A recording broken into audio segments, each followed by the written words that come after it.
శ్రీమాత్రే నమః.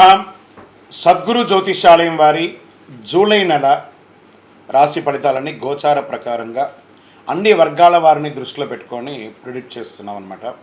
ప్రతి ఒక్కరికి ఒక క్యూరియాసిటీ, ఈ నెల నాకు ఎలా ఉంటుంది, నేను ఆర్థికంగా బాగుంటానా, సామాజికంగా బాగుంటానా, నా వ్యాపారం బాగుంటుందా, నా ఉద్యోగం బాగుంటుందా, నాకు వివాహం జరుగుతుందా, నాకు ఉద్యోగం వస్తుందా, ఉద్యోగంలో ప్రమోషన్ వస్తుందా, విదేశాలకు వెళ్తానా, ఆరోగ్యం బాగుంటుందా. తప్పకుండా ఇవన్నీ తెలుసుకోవాల్సిన విషయం. నిజంగా ఆ గ్రహం మార్పిడి వల్ల మీరు అడిగిన ప్రశ్నలు అన్నిటికీ కూడాను ఆన్సర్ వస్తుంది.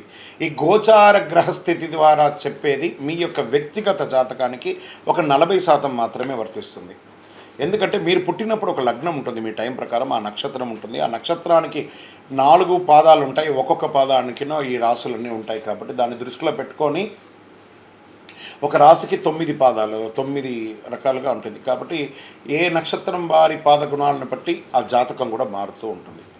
సరే, ఈ జాతకం ఎవరు తెలుసుకోవాలి అని అంటే, మీ వృత్తి వ్యవహారాల్లో జీవితాల్లో కావలసినటువంటి మార్పులు ఏమైనా చేయాలనుకుంటే తెలుసుకోండి.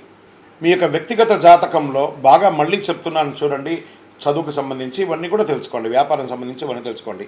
ఇల్లీగల్ సబ్జెక్ట్ గురించి దయచేసి మెసేజ్లు పెట్టకండి, కాల్ చేయకండి. నాకు చాలా అప్పులు ఉన్నాయండి, గొంతు వరకు నేను మునిగిపోయానండి, నాకు జాతకం చెప్పాలంటే గొంతు వరకు మీరు మునిగిపోతే మళ్ళీ వ్యాపారమో ఉద్యోగం చేసి అప్పులు తెచ్చిన వాళ్ళకి అప్పు ఇవ్వండి, కానీ జాతకం చెప్తే మీ అప్పులు తీరిపోదు. 1, 2 మళ్ళీ ఈ యొక్క జాతకం అనేది బాగా గుర్తుపెట్టుకోండి. పడుతున్న వర్షానికి ఒక గొడుగు మాత్రమే, కానీ జాతకం జీవితం కాదు. మీ యొక్క వ్యక్తిగతమైనటువంటి జీవితాన్ని నమ్మండి, మీ వృత్తిని నమ్మండి, మీరు చేసే వృత్తిని దైవంగా భావించండి, మీ జీవితం బాగుపడుతుంది. జాతకం సపోర్ట్ మాత్రమే, నడుస్తున్నటువంటి రోడ్లో ఒక స్పీడ్ బ్రేకర్ మాత్రమే, కానీ ఆ రోడ్ని అయితే అప్పుడే భగవంతుడు మీరు జననమైనప్పుడు మరణం వరకు రాసేశారు మీ యొక్క జీవితాన్ని. ఒక గొడుగులాగా దీన్ని ఉపయోగించుకోండి. జ్యోతిషాస్త్రీత్యా ద్వాదశ రాశుల్లో 12వ రాశి అంటే ఆఖరి రాశి అయినటువంటి మీనరాశి మిత్రులారా, మీరు పూర్వాభాద్ర నక్షత్రం 4వ పాదం, ఉత్తరాభాద్ర నక్షత్రం 1, 2, 3, 4 పాదములు, రేవతి నక్షత్రం 1, 2, 3, 4 పాదాలకు జన్మించిన మీరు మీనరాశి వారిగా పరిగణించబడుతున్నారు. ఈ జూలై నెల 2024 మీకు శుభాశుభ ఫలితాలు ఎలా ఉన్నాయి? ఏళ్ళనాటి శని ఉంది, 12వ స్థానంలో సంచరిస్తూ మీనరాశి మిత్రులకు జూలై నెలలో మిశ్రమ ఫలితాన్ని గోచరిస్తుంది. బృహస్పతి నెల మొత్తం 3వ ఇంట్లో ఉన్నారు, 7వ ఇంట్లో 9వ ఇల్లు మరియు 11వ ఇంటిపై దృష్టి పెడుతున్నారు. 4వ ఇంట్లో శుక్రుడు మరియు సూర్యుడు, 5వ ఇంట్లో బుధుడు, 2వ ఇంట్లో కుజుడు 3వ ఇంట్లోకి అంగారగ్రహం తన సొంత రాశిలో 2వ ఇంట్లో కూడా ఉండడం జరుగుతుంది. అతీతంలో 12వ ఇంట్లో తిరోగమన శని ఉండడం, రాహు మీ మొదటి ఇంట్లో ఈ నెల మొత్తం ఉండడం. దీనివల్ల ఏం జరుగుతుందంటే, బాహ్య ప్రపంచంలో సమాజంలో మర్యాదలు బాగా పెరిగే అవకాశాలు బాగా కనబడుతున్నాయి. ధన ప్రవాహం సంతృప్తికరంగా ఉంటుంది మీనరాశి వారికి. 7.5 శని ఉంది, కానీ తిరోగమన శని ఉంది. పరిస్థితులు చాలా అనుకూలంగా ఉన్న మిగతా గ్రహాలన్నీ ఉన్నాయి కదా. కుటుంబంలో అవకాశాలు లభిస్తాయి, ఇంట్లో సుఖశాంతులు నెలకొంటాయి, నూతన వస్త్ర ఆభరణాలు లభించే అవకాశాలు ఉన్నాయి. సోదర సోదరీమణుల సహాయం లభిస్తుంది, బంధుమిత్రులు లాభదాయకంగా ఉంటారు. కుటుంబ అవసరాలు ఒక్కొక్కటి నెరవేర్చుకుంటూ ఉంటారు. అప్పుడప్పుడు తగాదాలు, గొడవలు మరియు వాదనలు ఉండొచ్చు, అందువల్ల కొంత జాగ్రత్త కూడా అవసరం. తండ్రి వైపు నుంచి ఆశించిన విషయాలు అనుకూలంగా ఉంటాయని కూడా చెప్పచ్చు. ప్రభుత్వ వ్యవహారాలు అనుకూలంగా ఉంటాయి. ఆస్తి వ్యవహారాల్లో కాస్త సహనం అవసరం, చాలా జాగ్రత్త.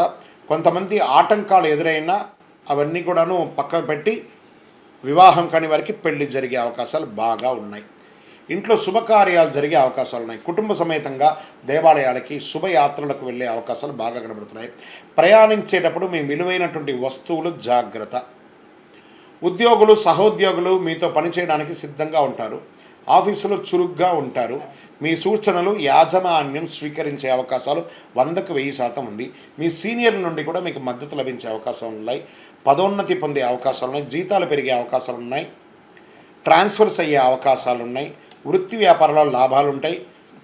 పోటీదారులకు తగ్గట్టుగా మీరు అధిగమిస్తారు. భాగస్వామి పార్ట్నర్షిప్స్ ఉన్నటువంటి వాతావరణం చాలా చక్కగా ఉంటుంది. ఖచ్చితంగా మీరు వ్యాపారాన్ని విస్తరించడంలో, కొత్త పెడులు పెట్టడంలో ఈ నెల మాత్రం మానుకోండి. ఖర్చులు నియంత్రించకపోతే అది మిమ్మల్ని ఇబ్బంది పెట్టే అవకాశాలు ఉన్నాయి. ఏ విధమైనటువంటి కొత్త ఇన్వెస్ట్మెంట్స్ కూడా చేయకండి. ఆర్థికంగా పరిస్థితి డిస్టర్బ్ అవుతారు. బ్యాంక్ బ్యాలెన్స్ ఇబ్బంది పడే అవకాశాలు ఉన్నాయి. విదేశీయ వాణిజ్యం ద్వారా కొంచెం లాభం పొందే అవకాశాలు ఉన్నాయి. షేర్ మార్కెట్ ముట్టుకోకండి ఈ నెల. వ్యవసాయదారులకి బాగుంది. మీడియా రంగం వారికి మిశ్రమం. ఐటీ రంగం వారికి కాస్త గడ్డు కాలం అనే కూడా చెప్పచ్చు.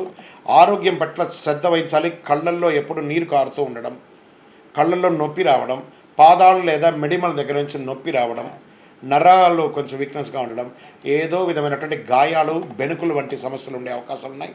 దంతాలు నొప్పి, బాగా పళ్ళకు సంబంధించి, కళ్ళల్లో మంట. కొంచెం జనరల్ చెకప్, మాస్టర్ చెకప్ ఆరోగ్యపరంగా చేసుకోండి. జుట్టుకు సంబంధించిన సమస్యలు వచ్చే అవకాశాలు ఉన్నాయి. ఒకసారి మాస్టర్ చెకప్ చేసుకోండి. విద్యార్థులు అర్ధభాగం బాగుంటుంది, ద్వితీయ భాగం బాగాలేదు, జాగ్రత్త. అనుకూలమైనటువంటి రోజులు 2, 5, 9 తారీఖులు బాగుంటాయి. చంద్రాష్టమం జూలై 14 ఉదయం నుండి 16 రాత్రి వరకు ఉంటుంది కాబట్టి ఈ 2.5 రోజులు చాలా జాగ్రత్తగా ఉండండి. సంతకాలు పెట్టేటప్పుడు, వాహనం నడిపేటప్పుడు అన్ని రకాలుగా జాగ్రత్తగా ఉండండి. అదృష్ట సంఖ్య 5 అని చెప్పచ్చు. పూజించవలసినటువంటి దైవం మీ యొక్క గురువులు. దుర్గాదేవి వారిని ప్రార్థన చేయండి.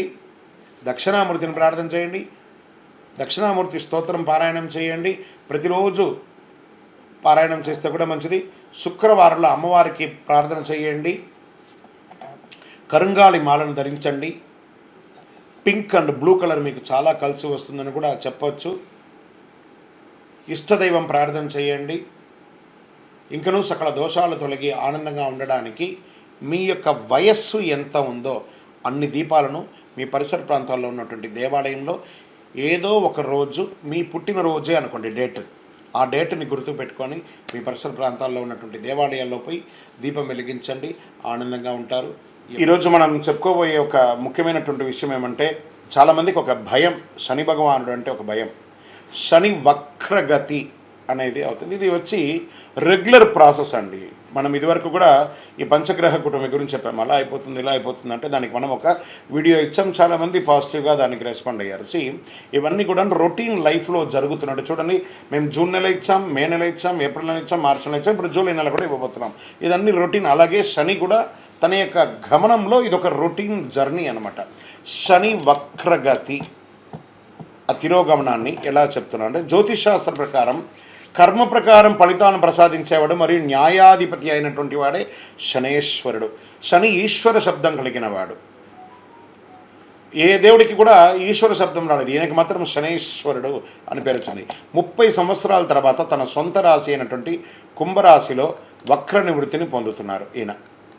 ఇది ఎంతో ఒక విశేషమైనటువంటి విషయం అండి. దానివల్ల 2024లో కొన్ని రాసుల వారిపై ప్రత్యేక వరాలను కురిపిస్తున్నారు. కొన్ని రాసులకి అదృష్టాన్ని కలిగిస్తున్నారు. కొన్ని రాసులకి యాజ్ ఇట్ ఈస్ రొటీన్గా చేస్తున్నారు. అలాగే సంపదలో అపారమైనటువంటి పెరుగుదల ఉంటుంది ఈ యొక్క శని వక్రగతిలో. ఈ యొక్క ద్వాదశ రాశి ఫలితాలన్నీ తెలుసుకున్నటువంటి ప్రేక్షక మిత్రులందరూ కూడాను మా యొక్క ఛానల్ని ఇప్పటివరకు మీరు చాలా చక్కగా ఆదరిస్తున్నారు, చూస్తున్నారు. లైక్ చేయండి, సబ్స్క్రైబ్ చేయండి, ఇంకొకరికి షేర్ చేయండి. మీ యొక్క చంద్రమౌళి వెంకటేష్ శర్మ, జ్యోతిష్ శాస్త్ర నిపుణులు. వందే మాతరం, వందే మాతరం, వందే మాతరం.